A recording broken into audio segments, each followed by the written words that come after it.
ഈ ചെടിയുടെ പേര് ആവണക്ക്.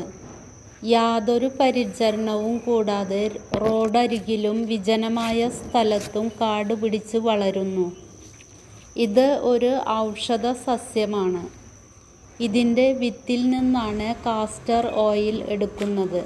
ചർമ്മ സംരക്ഷണത്തിനും ചുളിവുകൾ മാറാനും ഈ ഓയിൽ പുരട്ടുന്നു. അതിയായ ചൂട് അനുഭവപ്പെടുമ്പോൾ തലയിലും നെറുകയിലും തേച്ച് കുളിക്കുന്നത് നല്ലതാണ്. കാസ്റ്റർ ഓയിൽ ചെറുചൂടുവെള്ളത്തിൽ രാത്രിയിൽ 1 സ്പൂൺ കഴിക്കുന്നത് സുഖശോധനയ്ക്ക് നല്ലതാണ്.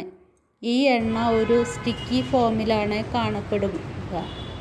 ഇത് വിളക്കെണ്ണയായും ഉപയോഗിക്കുന്നു. കർണാടകയിൽ ഇതിൻ്റെ ഉപയോഗം വളരെ കൂടുതലാണ്. വാതരോഗങ്ങൾക്കും സന്ധിവേദനയ്ക്കും ഇതിൻ്റെ